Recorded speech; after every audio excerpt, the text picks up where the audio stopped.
You've watched the race video and then the runner's weekend. But now it's time to get nerdy and talk splits. This is a race recap for the Boston Marathon 2023.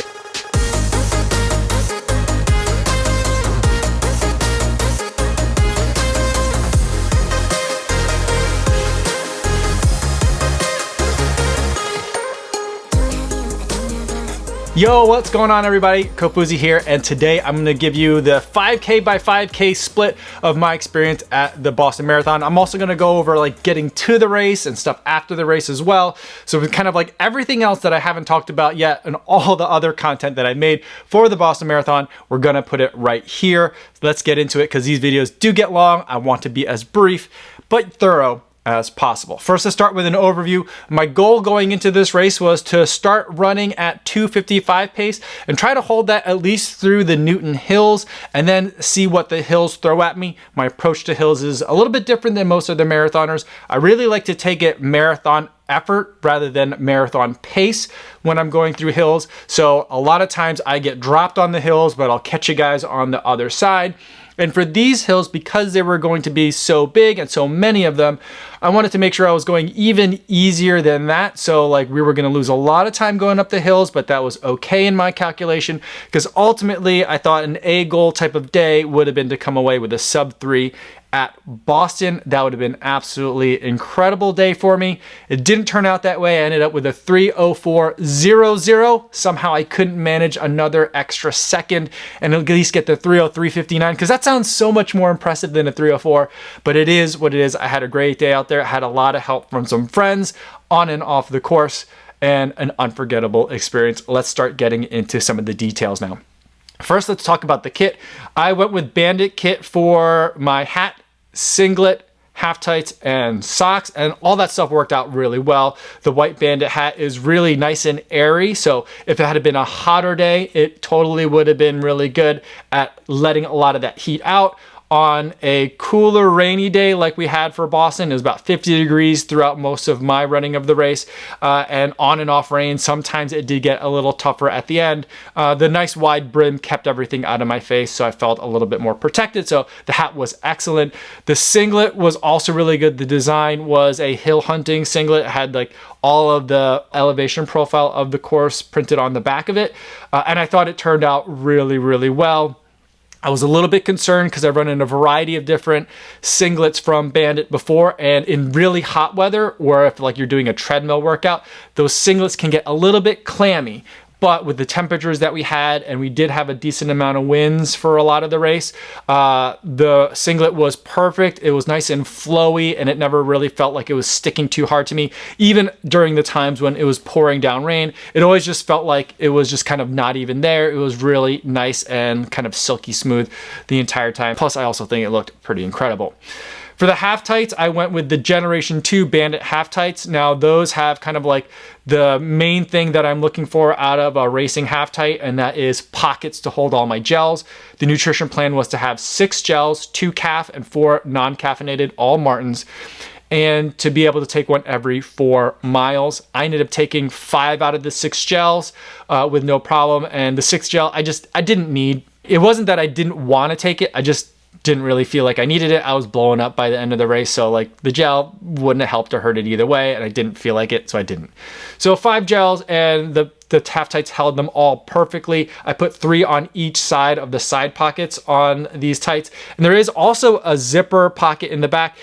Probably not big enough for your phone, but if you needed to put in like key cards, a car key, and maybe like an extra GoPro battery inside a Ziploc bag, which is something that I sometimes bring to a race, that would have all fit in there as well. The Gen 2 of this half tight has little grippy parts on the bottom parts, so they're not going to ride up. They're going to definitely just get in place and stay in place. And I felt like they were perfect half tight for me to wear. They're a little bit on the thinner side compared to like the Rabbit Speedster half tights that I normally race in.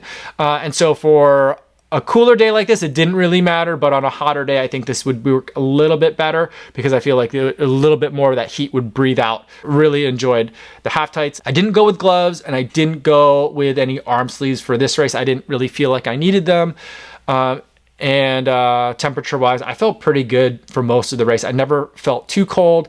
there was a couple times where I was starting to get warm in the middle of the race, and I definitely dumped some water onto myself, like on the back of my neck, so to let it really dribble down and try to cool off my core. So I was a little bit warm at some points, and then by the end of the race, it just felt like the temperature really dropped. So at that point, I was a little bit on the cold side, but I feel like kit-wise, everything was just about perfect. For shoes, I went with the Adidas Primex Strung. Now the Primex is a shoe that is technically illegal to racing because it's 50 millimeters in stack height and has double carbon elements to it. But you know, I'm not trying to win the race, place in my age group, win any prize money, set any records. So like, you know, I can run in pretty much whatever I feel like running in. And I felt like for this one, you know, this is a race where I just ran a PR in Tokyo not that long ago, and I just wanted to have something fun and a little bit of extra cushion for this race day. Plus the Primex Strung in the all white, or like the undyed, I think is what they're calling it, just looks so fantastic, so I thought I'd go for it. I will say though that for most of the race it didn't feel like I had like an unstable shoe or an extra tall shoe on. I also don't feel like the regular Primex is unstable either. I know that's a big concern for a lot of people. The only thing that I did feel though was like after the Newton Hills, maybe even closer to the 23 or 24 mark, I really started to get very tired on this race, and I was then wishing that I had a different shoe on.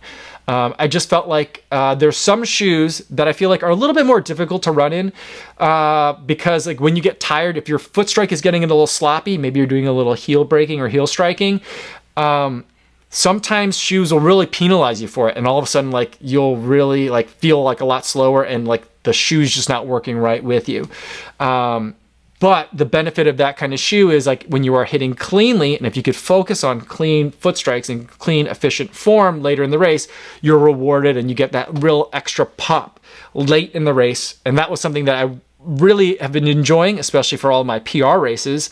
But for this race, I just didn't feel like I was getting that. I felt like I just couldn't get over like the big bulbous part of the shoe, and I felt like I was kind of like being encouraged to heel strike a little bit. So I just felt like it's not letting me get up on my toes, so I guess I'll just kind of land on my heel and let the shoe roll forward.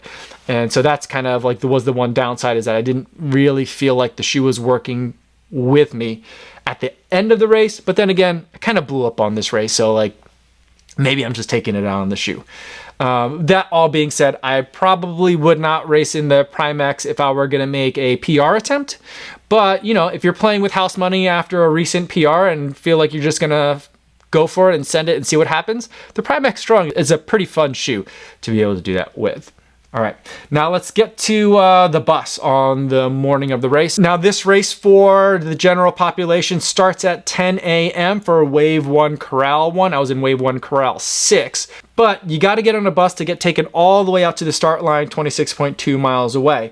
So we had made a plan, a bunch of us that were going to try to run together to meet, drop off our bags and meet at 6 o'clock together, which is right when bag drop off opened, and then walk over together to get in line for the buses together so we could take the buses together and then get to the Athletes Village. So that's what we did. We had Mark, we had Tommy, Tony was there. Tony's had, I think, the most experience of any of us at Boston. So he was kind of like helping keep us all in check and make sure that we got to where we needed. He was like kind of the leader for us for the morning.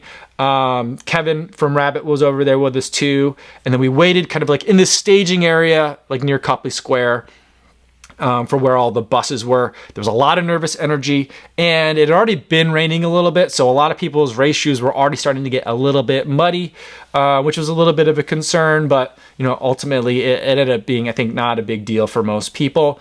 We were soon able to get onto the buses, and we were loaded up on some of the first buses and headed out. The bus ride up was relatively quick for me because I sat with friends and we just chatted and we were all relaxed and stayed loose the entire time.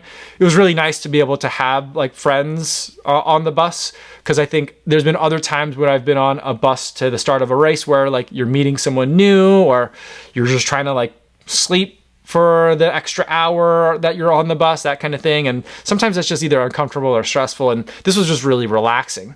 So I enjoyed having company on the bus.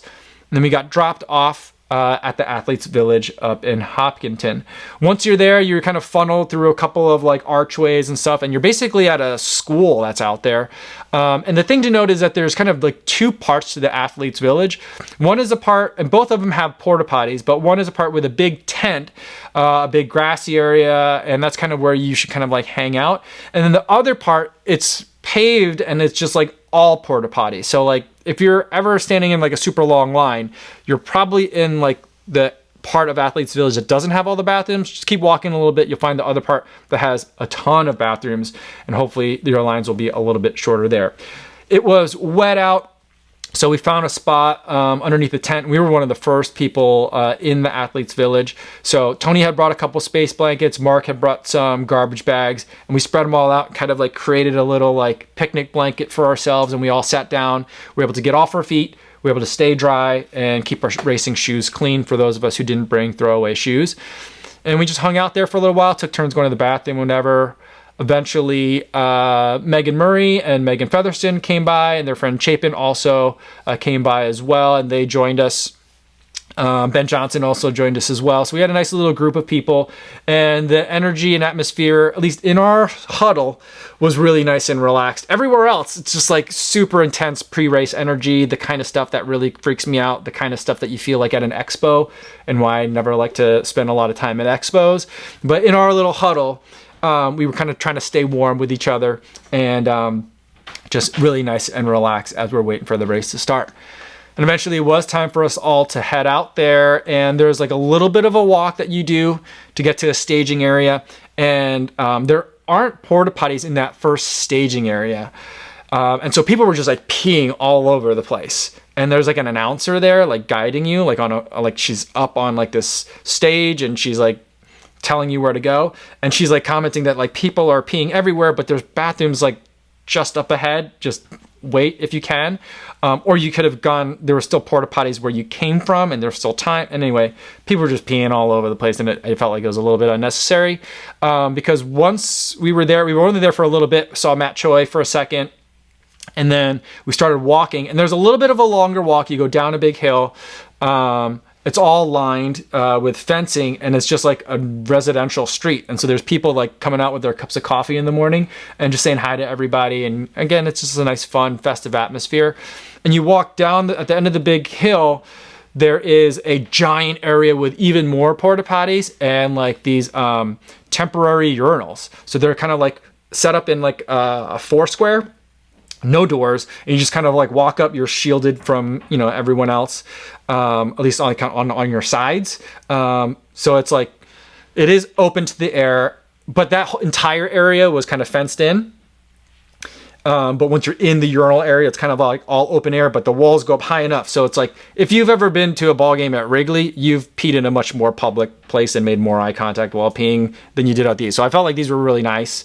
And very easy. I got like in and out, and I had my last pee before I had to start heading up, and it was time by then quickly to get loaded up into the corrals. Now the corrals are really well organized here. Everyone that kind of came with us was all wave one, so there weren't people like from all different kind of like pace groups trying to find a spot. Everyone that's walking with you is going to be racing about your speed. So everyone's kind of like just not like being too obnoxious about it.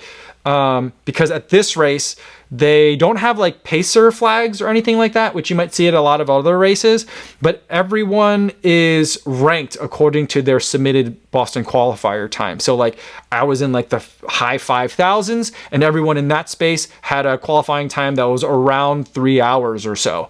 Everyone that had a lower number was faster. Everyone that had a higher number was in a later corral. But for the most part, you kind of just get in your corral. There weren't that big each one. And like you were in the right spot. And so we were all there hanging out, keeping our throwaway clothes on for as long as possible. There's volunteers everywhere. There's bags everywhere for things that you want to throw away and things that you want to donate. The race like went off like pretty much without too much fanfare. And then we started walking, and that's when I kind of got rid of everything. This year I finally brought throwaway clothes with a zipper at the ankle, so I didn't have to take my shoes off, so I could keep my pants on longer, and a full zip hoodie so I could keep that jacket on longer. And that worked out well because as we started walking to start the race, I was taking those things off and it started raining. So I didn't have to stand in the rain very long before I started running. And once I started running, I didn't really care that it was kind of drizzling out. So once you're started, the first 5K of the race is very much downhill, and it could be a really fast first mile.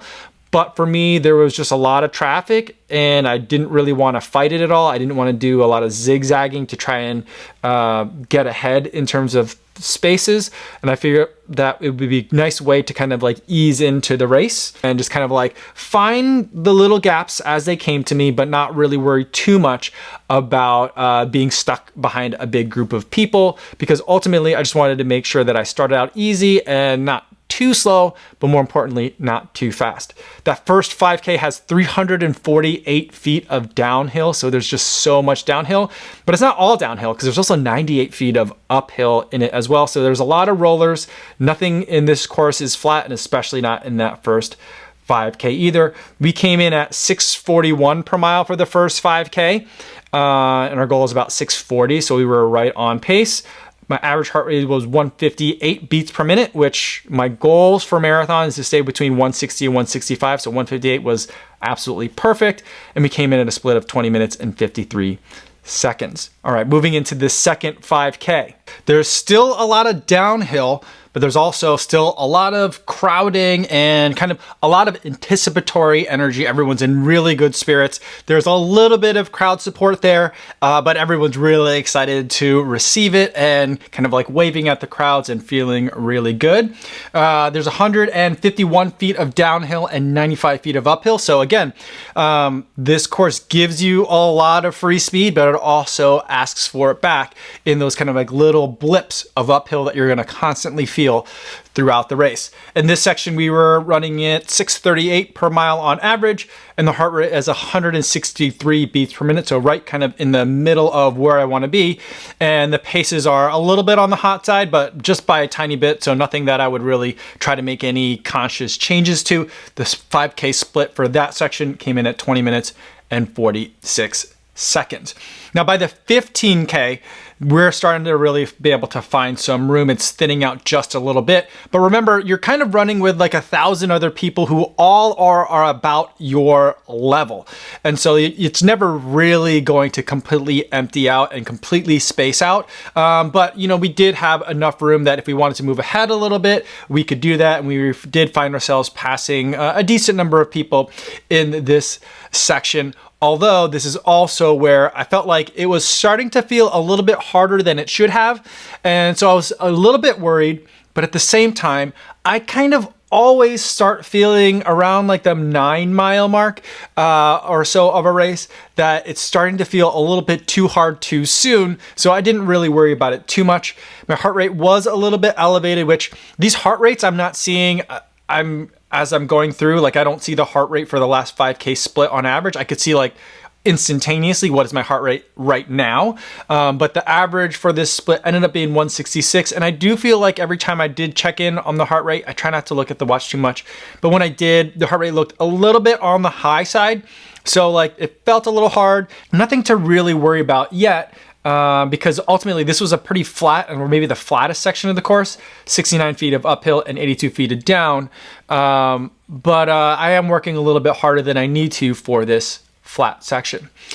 Then for the next 5K split, we're getting to the 20K mark, and the 20K mark ends right at Wellesley. But it's overall a slightly uphill section, but it kind of just feels like it's flat, a little bit rolly, and it's about as flat as this course gets. There's 89 feet of downhill, 121 feet of uphill.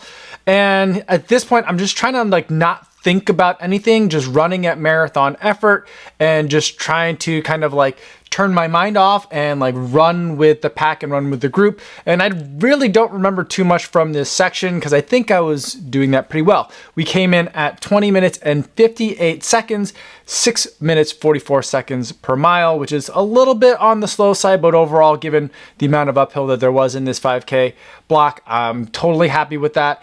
And the average heart rate was 167 beats per minute, which was a touch on the high side. And that's when we found the Wellesley Scream Tunnel. Now this section from 20K to 25K is pretty exciting because the Wellesley Scream Tunnel, you can hear it as you're approaching from a really far distance away. And then once you get closer, it is surprisingly loud, how loud it is. There were just so many people that were there. I mean, I've seen bigger crowds, I've seen denser crowds, and I've probably even experienced louder crowds, but it just seemed like pound for pound or person for person, this part of the course was generating so much noise and had so much intense energy. It was really fun to run through, give everyone a bunch of high fives, read all the funny signs, and it seemed like everyone was really having a good time and spirits are lifted as you come through here. So I definitely appreciate that part of the course. It's really fun. And then by the time you're done with that, you flatten out a little bit and head into town of Wellesley, which is where you hit the halfway mark. We hit the halfway mark just under 128, so we were like right on 256 pace, so pretty much right where I thought we might be. I really thought we'd be maybe about a minute faster, given how much downhill there is, but experiencing the course myself and seeing that there is like a lot of uphill for a lot of the downhill, I felt very happy with 128. For the rest of the 5K, extending a little bit beyond the halfway mark, I did tell Tony at that point that I felt like my heart rate was a little bit elevated and that I was working a little bit too hard for the pace that we were running. And so I asked if we could back off a little bit, and he generously obliged. So we started slowing down just a little bit. We came in overall for that 5K at 6:46, so pretty close to where we needed to be, and 21:08. So a little bit, about a half a minute slower than I thought we should have been for our 5K splits in terms of goal pace. But ultimately, I felt like that was the right move to make. In retrospect, I probably should have made that move 5K earlier than that, but at least I was making adjustments at that point for that higher heart rate of 169 for average. But I remember seeing on my watch 172 a bunch of times, so I knew we were a little bit hot. Once I get into the 170s, that's threshold territory for me. So you know, you can't stay in that zone for very long during a marathon without blowing up later in the race. So maybe that's a little bit of foreshadowing. Let's talk about 25K to 30K.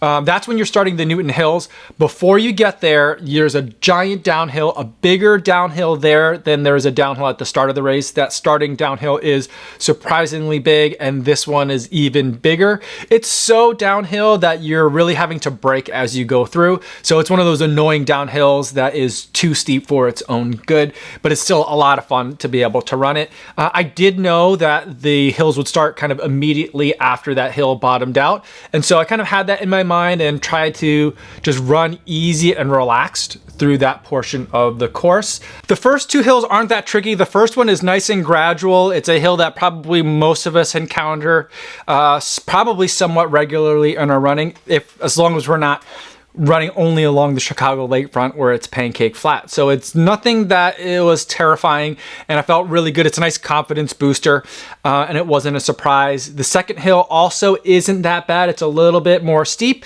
not as long. You make that right turn and you see the firehouse, and you start curling up on a much bigger hill. But for both of those two hills, afterwards, there's a very long recovery, much longer than it looks on paper when you're looking at the elevation profile. So I found myself being antsy for the next hill because there's plenty of time. And in fact, for those first two hills, there's a significant amount of downhill that comes with those. So after each hill, it doesn't flatten out, it goes back down again. So not only do you have a lot of time to recover, you have a nice downhill to help pick up pace a little bit too. So some of that time you're losing on the uphill, you really can easily, and without extending yourself, you can make it up on some of those downhills. And I think in retrospect, that's something that I wish I would have done a little bit easier, because we still came through relatively quick through that first two hills of the Newton Hills in that 5K split. It was 184 feet of up and 180 feet of down, so just as much down as it was up. A lot of that is from that giant downhill before you get to the hills, but like there is a good amount of downhill in that section as well, and that's something to keep in mind. We came in at 22 minutes flat, or about 7 minutes and 1 second per mile through that section, which I'm totally okay with losing a little bit of time like that on the hills. The next 5K, so from 30K to 35K, those two hills are really tough. Hill 3 is the toughest one. it's the shortest, but it also means it's the steepest. All the hills are about the same like elevation change, but this one's shorter, so it's more intense. That one really hurt. I saw lots of other run groups along that hill, and it was really good to see them. Definitely need their energy to help get you up those hills. And that's one where I slowed down a lot. A lot of people are passing me, and I'm totally okay with that, because that's my strategy for the hills, is take them as easy as possible. And I try to mentally think of hills as recovery time, because I'm going to slow down and ease up. Heart rate will hopefully come down a little bit. It doesn't, but like, you know, the perceived effort comes down because you're not moving as quick, and then make it up for it on the other end on the downhill. And so we did that pretty well, but again, probably ran it a little bit harder than I needed to. And then the thing to remember going from the third hill to the final hill, Heartbreak, is that it's a really long time in between those two hills. That's why sometimes when you talk to people, they're wondering like, is this Heartbreak? Did we already do Heartbreak? You spend so much time after the third hill running kind of like up and down a little bit of rolling course that you think that you're done with the hills, because it's been so long since you hit a big one. But then you see Heartbreak Hill Run Company, have some friends over there that were cheering for me, so it was really good to see them. But that's at the bottom of Heartbreak Hill, and Heartbreak kind of has almost two parts. It flattens out for a sec, so it's very gradual, but it's the longest of all the hills, so you're just on it for a really long time. It does get a little bit steep at the end. That's where I saw a lot of other friends that were out there on the course as well, and it was so good to see them and feed off of their energy. I definitely needed it. And I love the fact that at the top of Heartbreak Hill, there's a big blue banner that says you've made it to the top of Heartbreak Hill. Newton loves you. It's a really great sign to see, because once you pass that, then you could crest the hill and you see that there's a nice downhill coming for you after that. Through that section, it's 191 feet of up and 171 feet of down. So again, almost as much down as up. And in that 5K split, we came through at 22:30 or 7:07 per mile. Definitely a very acceptable like slow down for me. Again, I probably should have gone a little bit slower, taken it a little bit easier through it. But I also just wanted to make sure I didn't completely fall asleep on some of those recoveries, because they were so long and they were downhill. So I pressed on the downhill a little bit more, which I think is the right move, but I should have gone a little bit easier on the uphill. My heart rate through that section though was understandably very high, 170 beats per minute on average. So basically, yeah, I'm running threshold effort, or at least that's what my body feels like it's doing at that point. There is a lot of downhill after that, but remember, there is still a lot of uphill as well. And so you could see it a little bit on the elevation profile, but by the time you're done with the Newton Hills, all those little uphills are super annoying. And for me, ultimately, that's kind of what broke my spirit. That's where I was like, oh, maybe if I had some different shoes today, that would be better. That's where I first kind of started to have that feeling, because I just wasn't getting the feedback from the shoes that I wanted. I felt like the shoes wanted me to heel brake, because my legs were already kind of trashed from all the downhills and all the uphills and everything up to that point. I still felt like I had a little bit left to give though. So I at least at that point, I felt like I had some fight left in me. But I did notice that my heart rate was going down while the rate of perceived exertion was still pretty high. So I felt like I was firing on all cylinders, but my heart rate was lower, which to me says that like basically I'm running out of gas and I'm hitting the wall. I got plenty of horsepower in the engine, but no gas to fuel it at that point. Like the glycogen stores are getting all used up. I burned all the matches pretty much after some of those blips of uphills after the Newton Hills. They just were so exhausting, and mentally, like I tried to use all my mantras, all my tricks to kind of stay focused. I was focused. I was locked in. There was just nothing to pull from in order to keep going. And so basically I was running on fumes, and Tony was helping me to keep moving forward. And I was doing the best I can. I was just basically just doing my best to hang on. So for those last 2.2K, I think that's like around mile 24-ish and change. Man, mile 24 is like the longest mile of this race. It just never seemed to end. I was just praying for that 25-mile marker, and it just never seemed to come. And so like I was really having a hard time. I really felt like I wanted to just kind of stop already at that point. But you know, Tony wouldn't let me do that, and he kept kind of cheering me on and making sure I kept going.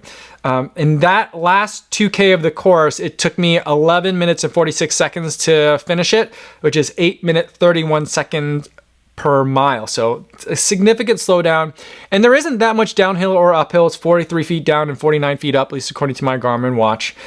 But you know, just like mentally, it's so tough. There's a little bridge going up towards the Citgo sign, and that's where I started walking for the first time, because I was just like, another little uphill, I can't do this anymore. And I just felt like my feet, I was moving as fast as I can, but I just felt like I was shuffling just barely forward. So I'm like, you know what, I think it's going to be more energy efficient for me to do some power hiking. So I'm swinging my arms, because the arms still have some energy left, so I'm trying to swing them and hike up the hill as best I can. Tony's waiting for me at the top, and once we get to the top, we start running again.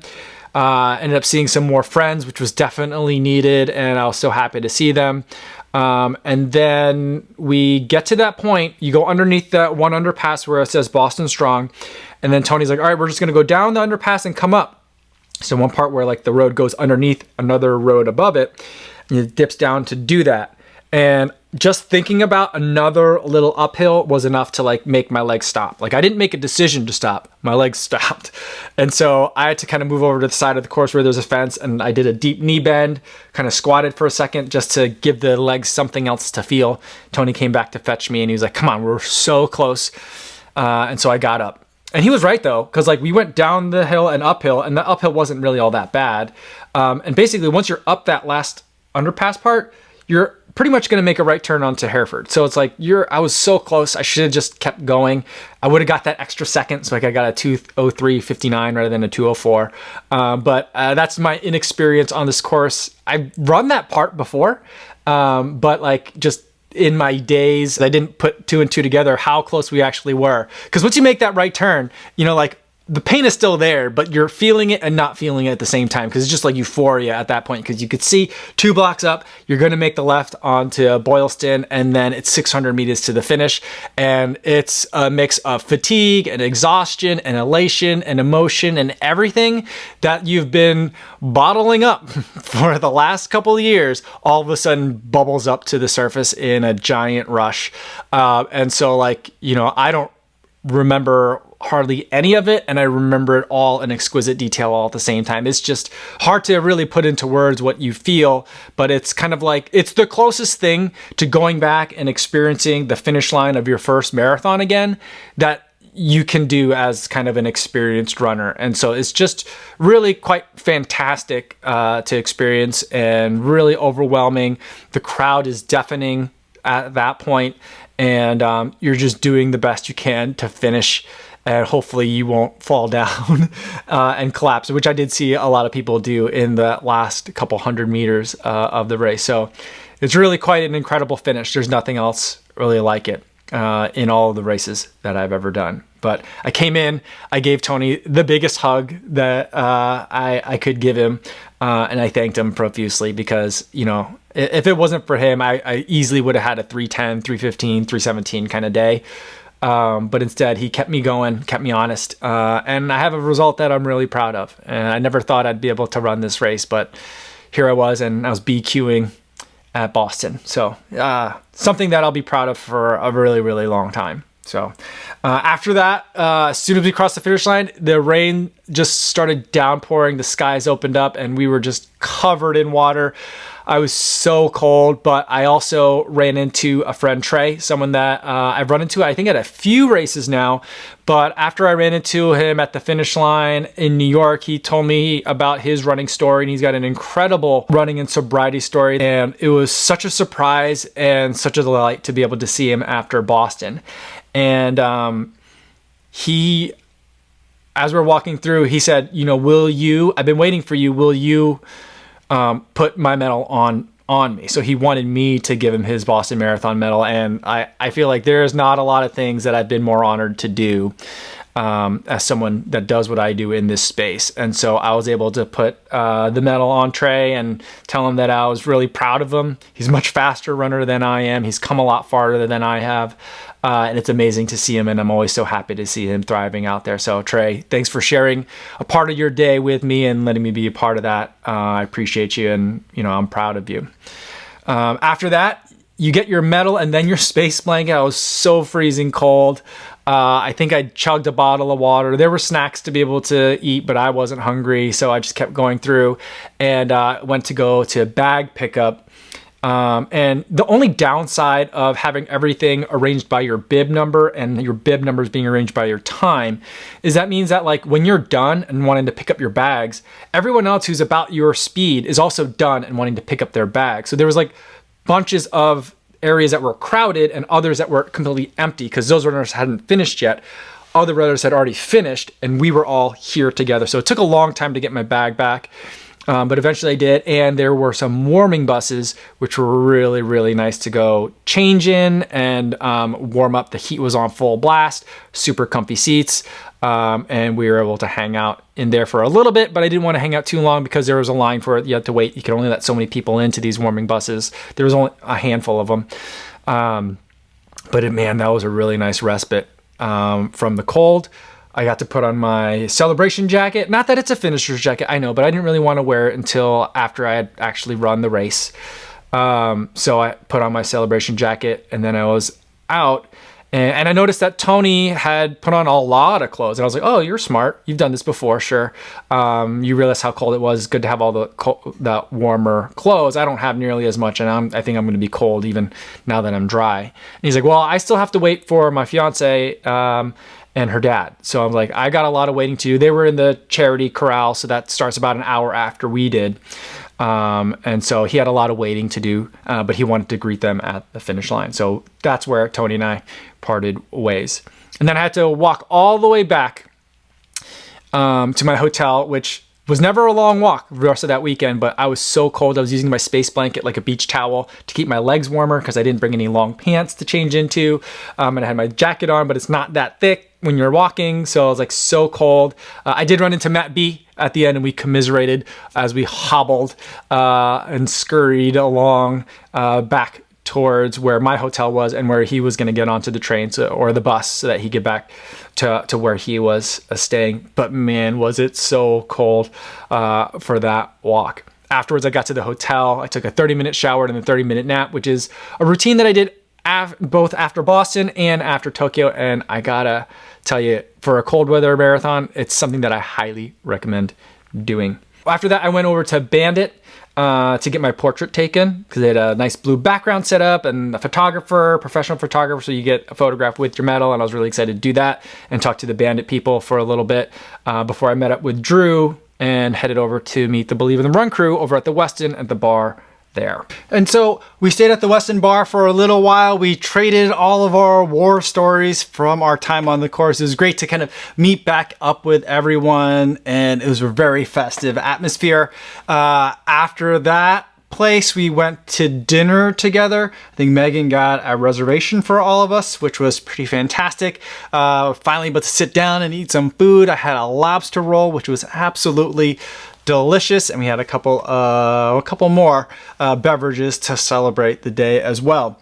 After that, we kind of peeled off from the Believe in the Run crew, and then Drew and I met up with Tommy Runs, and the first place we went after that was the Heartbreak Run Company after party. This was a really weird spot. It was super intense, very loud, and very dark. Instantly made me feel very old. I ended up talking with Luke, who's the GM of the Chicago shop. I've known him for a couple of years now, and he was like, dude, so we came to this place. It was one of the few places that would let us rent out the entire space on this weekend, and because that's what they really wanted to make sure they did. I think the year before that, he said they had kind of like rented out like a part of the space, and they were only letting so many people in, and it became like a big line and a wait, and it became like kind of a little bit of a mess. So this year they wanted a space that they can rent out the entire place. And they were like, yeah, this is for runners after race. We just want kind of like a loungy, chill, like vibe. But instead what they got was this like super intense nightclub that we tried to stay for a little bit, but it was just hard to hear anything in there. And so Drew, Tommy, and I left pretty soon. But on the way out, I did get a chance to run into Elijah Orr, who I've been following his videos on YouTube for several years now. I knew he was coming out to run this race, and I was hoping I'd get a chance to meet him. And so I'm glad we finally did, even though it was just for a minute. But that was really nice. You just never know who you're going to meet in this town on this weekend, and it was really fantastic to meet one more person. Then from that party, we went to another party that happened to be just like across the street that Tommy knew about. And so we went to the Pioneers and Trailblazers after party, which was similarly dark and similarly loud, but the vibe was just a little bit different. And this was a little bit more our speed. And it was definitely a celebration in there, had a lot of fun, and it was good to talk to a lot of people and just reconnect with everyone on the day. And again, just like trading stories from what all had happened all throughout the day on the course. And it was just a really good time to kind of just relax. And yeah, I stayed out a little bit too late, but had a lot of fun and stayed out kind of as late as my marathon legs would let me. And you know, Boston is just full of incredible stories, and I have just kind of like two more that I haven't shared yet. Although one I've kind of shared already. It involves Scott Fauble, Aaron Azar, Mrs. Space Cadet, and a potbelly sandwich. I talked about that a little bit on the live stream already, so I won't share that again here. But the last story that I do want to tell you about is one about Tony, the guy who ran with me for the entire race. Now, I mentioned that he had dressed up like extra warm because he was going to be waiting. Now, his fiance had been offered a bib by one of the race sponsors to be able to run this Boston Marathon. So it was going to be super cool. You know, Tony and his fiance would be able to both run the race on the same day. But the thing is, Tony's fiance is an extremely well-accomplished athlete. She's an Ironman, and she is the youngest Latina to run 100 marathons. And so, like, she had already had her own bib and secured it herself by Boston qualifying on her own. So she had asked that race sponsor to give that same bib to her dad. Now, the story about her dad is that her dad had been wanting to qualify for Boston on his own, and he was chipping away at that BQ and working towards it. And then he had received a cancer diagnosis. Now, the good news is he was able to beat cancer and survive, but he was at a point where he was feeling like he might never be able to get that Boston qualifier and never be able to run the Boston Marathon. But now, with the help of that race sponsor, her dad had that chance. And so Tony's fiance and her dad ran the Boston Marathon together. And when they crossed the line, they were able to finish with a big hug from Tony, which I can tell you is a pretty fantastic way to end a race. And I just think that Boston is full of so many of those really great stories, has that Boston magic. It is a fantastic, magical event. It's one that I don't know if I'll ever race it again, but I will certainly be back to partake in the magic of the weekend, because there's really nothing else like it that I've ever experienced in the running world. It certainly is a fantastic experience. So that's the end of my race recap, and that's going to be the end of my Boston content for 2023. Let me know in the comments if you have any Boston Magic stories that you'd love to share. I just can't get enough of them. I would love to hear more of them from you guys as well. Or if you want to tell them to me in the live stream, I'd love to talk to you guys in the chat. That's all I have for today, everybody. Thanks so much for making it all the way to the end of the video. Hopefully you guys are staying safe out there on your runs, and I will see you in the next one. Yo, what's going on?